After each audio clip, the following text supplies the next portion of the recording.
Alright, so in this video we're going to talk about how long a muscle growth phase should be.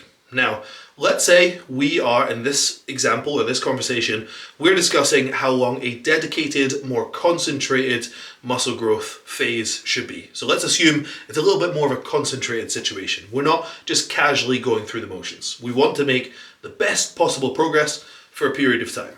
Now we need to decide how long that period of time should be. Now, if you're somebody who wants to grow a lot of muscle, you should do it for longer.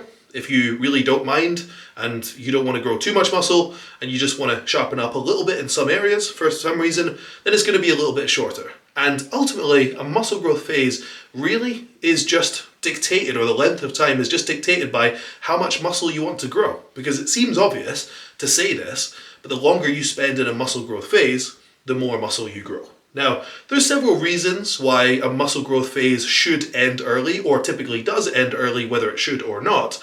And the first primary example of this is if somebody gains too much body fat too quickly, and say, for example, they planned for a 6-month muscle growth phase, but then they ramp up their calories too quickly and they're a little bit sloppy with their eating choices, too many cheat meals and things like that, they might gain too much body fat too early on, and what was originally supposed to be a 6-month muscle growth phase now is just 2 months, and they feel terrible and they want to end it. That was your fault, or the individual's fault, for gaining body fat too quickly. That being said, we will gain a bit of body fat in a muscle growth phase on average for the vast majority of people. And that's because, on average, for the vast majority of people, you should be in a calorie surplus. And this is debated sometimes with the people supporting the main gaining trend, although believe me, after coaching hundreds and hundreds of people and trying every approach myself and seeing it work and seeing it not, there's only really a certain type of person that works with, and that is the extremely genetically gifted or a newbie. For everybody else, main gaining is just a very underwhelming approach, and you're much better off, and you'll actually see results that are appreciable in a slight calorie surplus, at least, for most people on average. So, relative to that fact, we will be gaining body fat throughout a muscle growth phase over a period of time. And our job is to slowly titrate our food intake up over time and make sensible decisions and try and minimize too much sloppy behavior with things like cheat meals, although they are fine. You want to minimize too much sloppy behavior with them. If you can do that, then you'll gain body fat at hopefully the slowest rate possible relative to the fact that you're still eating enough and actually seeing appreciable results. But let's say, as I said in my previous point, if you do that too quickly and you gain too much body fat, it'll be over before you know it and you will gain almost no muscle. And it'll be your fault you did that. That's number one. Now, number two consideration, which actually should be the case, and this isn't a mistake necessarily, this is just paying attention to the calendar, seeing what you've got coming up that you want to essentially look your best for, that means a lot to you, and it's about phasing up until that point. So say, for example, you're an aspiring competitor, you want to stand on stage, and you want to grow into the classic physique class. But say, for example, you need to grow a decent bit of muscle and you want to compete the year after. Then, essentially, you've got a period of time before you want to compete, and you know the date you want to compete because you've checked your show.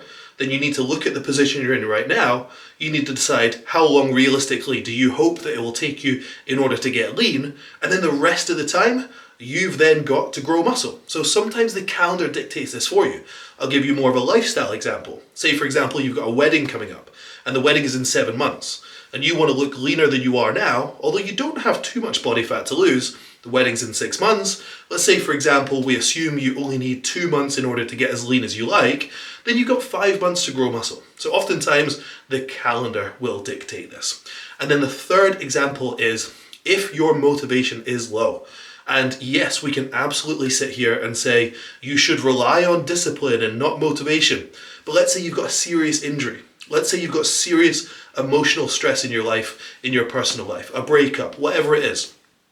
If you've got significant things pulling you down, and actually, realistically, as much as we can say that discipline over motivation and all that jazz, if realistically putting too much pressure on yourself would lead to you becoming overwhelmed and essentially burning out, and is actually just better, slightly reducing your expectations of yourself for a period of time in order to gain some momentum and some wind in your sails, that can be okay as well, and that also might influence how long you've got to start being a bit more concentrated. So there's many considerations, but generally speaking, the longer that you grow for, the bigger you will get. And that can be dictated by how long you can essentially go without gaining too much body fat, the calendar, or personal reasons, which are very valid as well. So hopefully that explains a little bit better for you how long a muscle growth phase should be. I've seen the best results in my clients by putting them in a muscle growth phase for at least 6 months and up to 12 months in some cases. So that's it. If you have any questions, shoot them in the box,